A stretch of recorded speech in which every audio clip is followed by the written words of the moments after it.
Here's the thing. Most people carry a quiet ache. You feel it when you're brushing your teeth in the morning or staring at the ceiling at 2 a.m. You know you're capable of more, yet the life reflected back at you is a diluted version of what you imagined.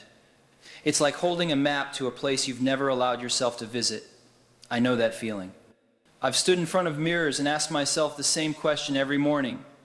If today were the last day of my life, would I want to do what I'm about to do? You can't fake the answer. The body knows, the heart knows. If the answer is no for too many days in a row, something has to change. Let me ask you, and be honest in the comments below, what is the dent you secretly want to put in the universe? You don't need a full plan, just the feeling. What is it? When I dropped out of Reed College, it wasn't a romantic gesture. It was messy. I slept on friends' floors. I returned Coke bottles for the nickel. Deposits. I walked across town once a week for a free hot meal at the Hare Krishna temple. From the outside, it looked like failure. But dropping out gave me the freedom to drop in to the classes that mattered to me. Calligraphy, typography, the shape of letters, the space between letters, kerning. None of it had a hope of being useful at the time. But here's what I learned. The soul recognizes beauty long before the world knows how to monetize it. Years later, when we built the Macintosh, we used those sensibilities to create the first computer with beautiful typography. You couldn't connect the dots forward, but the dots were there, waiting. So if you're standing in front of a mirror right now and the map in your pocket feels like a lie, good. That discomfort is the compass. The world will try to hand you a pre-printed map, safe roads, respectable landmarks, a route that keeps you in traffic with everyone else. But greatness is not on that map. It is drawn, not followed. And the first line of your new map is this: decide who you are before the world tells you. When I started Apple in my parents' garage, I wasn't trying to be realistic. Reality is malleable elastic in the hands of people who refuse to accept it at face value. We wanted to make tools for the mind that would amplify human potential. That sounded ridiculous to some people.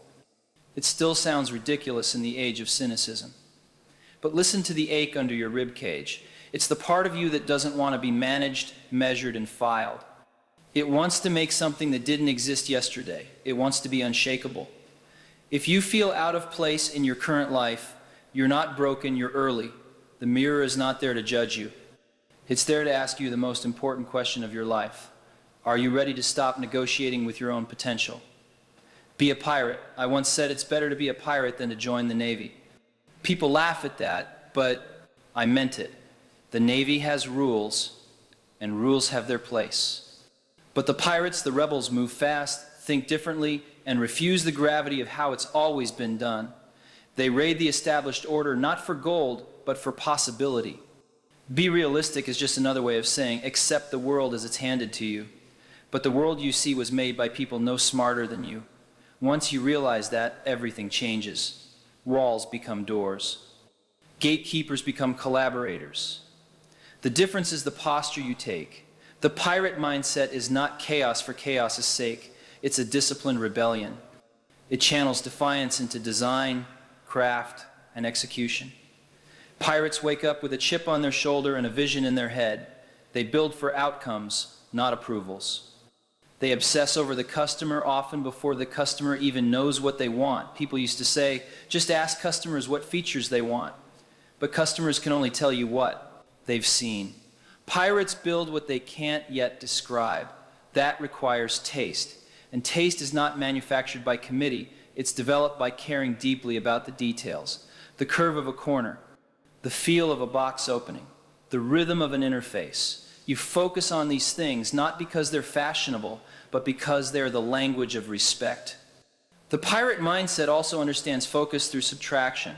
Focus isn't choosing what to do, it's choosing what to not do. We said no to 1,000 things so we could say yes to a handful that mattered. The easiest way to lose your soul is to say yes to everything. I learned that the hard way. When you build products, companies, or lives bloated with features, you dilute meaning. Pirates cut ruthlessly. It looks harsh from the outside. From the inside, it's liberation. And one more thing, pirates carry an inner certainty, not arrogance, certainty. The difference is humility. Arrogance is I'm, right? Because I'm me. Certainty is I'm willing to bet my life's energy on a vision and do the work to earn it.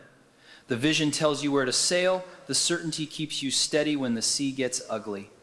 Because it will. If you want to be unshakable, stop trying to fit into systems designed to ignore your edges. Sharpen those edges. The world doesn't need more Navy. It needs pirates with taste and a spine. The three-step process to build your identity. So, how do you become this pirate? How do you sharpen your edges instead of fitting in? It's not magic. It's a process. And it has 3 core steps. I'm going to walk you through all 3 right now. Let's start with the foundation. Step 1. Define your dent in the universe. Let's start with identity. You do not rise to the level of your goals. You fall to the level of your identity. The question isn't, what do I want to achieve? The question is, who am I, the kind of person who would create that future? When I got fired from Apple at 30, it hurt. The company I started with, 𝐒𝐭𝐲, had grown beyond me, and I was out. Headlines, boardrooms, stock tickers, none of that mattered as much as the quiet that followed. It felt like someone emptied my pockets and left me in a new city.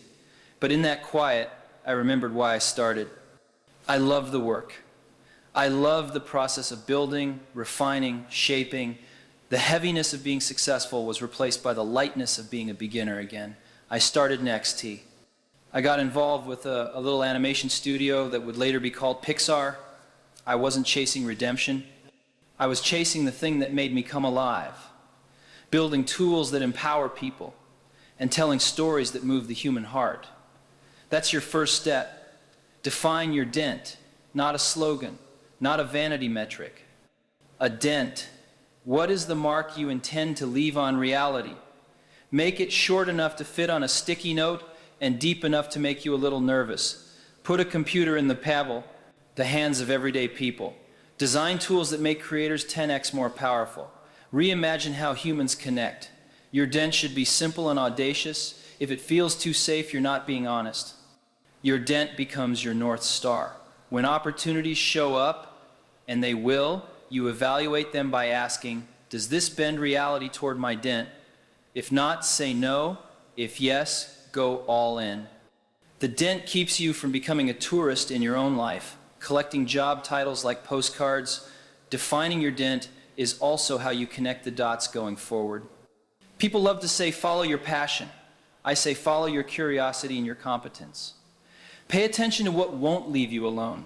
The calligraphy class wouldn't leave me alone. The idea that computers could be both powerful and humane wouldn't leave me alone. That's a signal. Identity forms at the intersection of what you can't ignore and what you're willing to suffer for. Write this down. I am the kind of person who so that, fill it in. I am the kind of person who designs products that make complex things simple so that millions of people can do what they never thought possible. Identity is a verb. You prove it with action, but you begin by naming it. Step 2, act as if it's inevitable. Now that you've defined your dent, act as if it's inevitable, not achieved, inevitable. There's a difference. Acting as if it's achieved breeds complacency. Acting as if it's inevitable breeds urgency and faith. People used to talk about my reality distortion field. They said I bent reality around a vision. That sounds like magic, but it wasn't. It was a practice. First, I painted a picture so vivid I could see it with my eyes closed. I could feel the weight of the device, hear the click of the button, watch my mom use it without a manual. Then I gathered great people and asked them to help me make that picture real. When they said it couldn't be done, I didn't scold them. I invited them to a different question. What would have to be true for it to be possible? That question cracks open a door where before there was only a wall. Acting as if it's inevitable does not mean ignoring physics. It means refusing to surrender to the first no. Build rough prototypes. Put something on the table. Make it tangible enough to argue about. The conversation changes when there's an object in the room. You can negotiate around a sketch in ways you can't around an abstraction. And when people say we can't ship this in 6 months, you ask, what would it take to ship a version so good that people feel it was worth the wait? You turn impossible into a constraint and constraints into creativity. Expect resistance. Expect the market to misunderstand you. Expect friends to think you've joined a cult. That's fine. You don't need a parade. You need a small flame that you protect fiercely until it becomes a fire. The path to inevitable is paved with boring days. People picture breakthroughs as fireworks.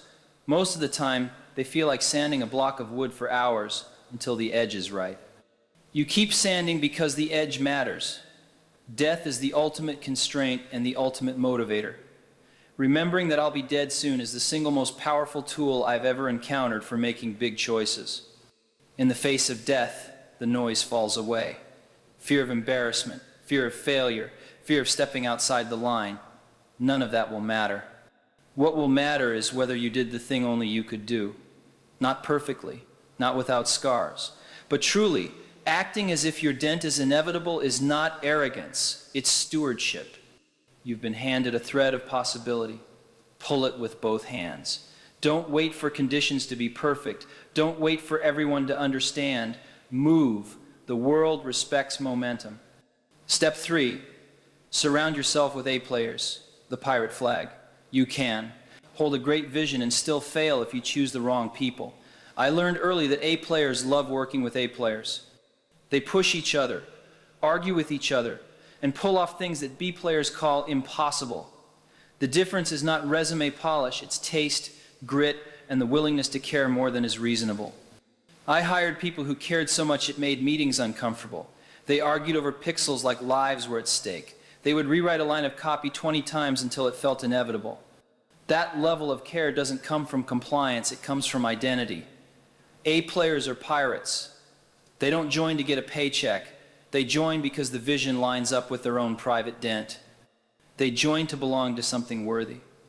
Creating an environment for A players means raising the standard, not a little, a lot. If you let good enough in the door, it breeds. One compromise invites another. Standards are infectious. Make sure the right infection spreads. When someone says that's too hard, the A player replies, that's why it's worth doing. When someone says no one will notice, the A player says, we will. That's the culture you want. Now, let me tell you a story about identity, the story of a flag. During the Macintosh days, we did something that made the rest of the company nervous. We raised a pirate flag over the building, a real one with a skull and crossbones. It wasn't a joke. It was a declaration. We were separate, fast, and focused. We weren't looking for permission from the main campus. We were building the future, and the flag reminded us who we were. A symbol like that does real work. Every time you walked into the building and saw that flag flapping, you felt it in your body. We're the crazy ones. We're the ones who care too much. We're going to ship something that makes people gasp. Identity compresses decision-making. It tells you which meetings to skip, which shortcuts not to take, which bugs you will not ship because your name is on it. If you want to build unshakable identity, don't just hire for skills, hire for belief. Ask people what they can't stop thinking about. Ask them to tell you about a time they refused to ship junk. Ask them what they're willing to fight for at 2 a.m. Skills can be taught. Belief is harder. It's forged.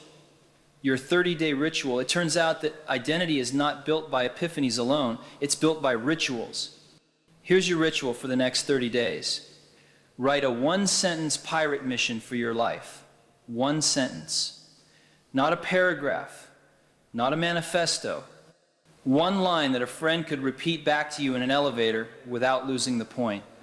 Use this template if it helps. I am the kind of person who verb audience so that impact. Examples. I am the kind of person who designs tools for creators so that ideas move through the world faster. I am the kind of person who builds humane technology so that people feel more powerful, not more addicted. I am the kind of person who turns complex systems into simple interfaces so that everyday people can do extraordinary things. Write it. Then do this. Put it where you can't avoid it. On your mirror, on your lock screen, on a sticky note on your laptop. When you wake up, read it out loud. When you go to bed, read it again. Not to manifest, to remember. Make one decision per day that aligns with it. Small is fine. Decline a meeting that doesn't serve your dent. Refactor the ugly part of the code. Rewrite the headline until it sings. Call the hard customer. Ship the small fix, one decision every day, 30 days. Subtract one thing that dilutes it, an app that steals your focus, a project that flatters your ego but diffuses your mission, a habit that makes you dumber. Remove one every week, 4 weeks. Adopt a symbol, a flag on your desk, a phrase on your wall, a sound you play before you start. Give your brain a doorway into the identity. You'll be surprised how fast the symbol trains your attention. Curate your crew. A players are immune to cynicism. Find 3 people who make you better and get on a call with them every week. Ask what they're building. Share what you're shipping. Hold each other to a standard that scares you just enough. At the end of 30 days, you won't be a different person. You'll be a truer person. The mirror won't accuse you. It will align with you. That feeling, that click, is what being unshakable tastes like. Final words, let me leave you with this. Your time is limited. Don't waste it living someone else's life. Don't drown out your own inner voice with the noise of other people's opinions. And when you feel afraid, and you will remember that death is the most effective editor, it trims away everything that doesn't matter. What's left is the work and the people you love. You were not built to fit in. You were built to build, to make a mark, to put a dent in the universe, to care so much it makes you inconvenient, to say no until your yes changes the story, to carry a pirate flag in your heart even when the building has no roof and the budget is a stack of quarters. So write your one-sentence mission, read it every morning for the next 30 days. Say no to what's not it, say yes to what is. Hire your A players, even if it's just the first one yourself. Build the whole widget, edit until it sings, and when you ship, ship with pride. Because the world may not understand on day one. That's okay. They will feel it. Stay hungry. Stay foolish. The journey doesn't end here. If you're committed to changing the status quo, if you're ready to define your identity and prove it with action, subscribe and press the like button to join the movement. And for your first pirate act, I want you to write your one-sentence mission using the template from this video and post it in the comments below. Declare it. Let this community be your witness. Now, go and do something wonderful.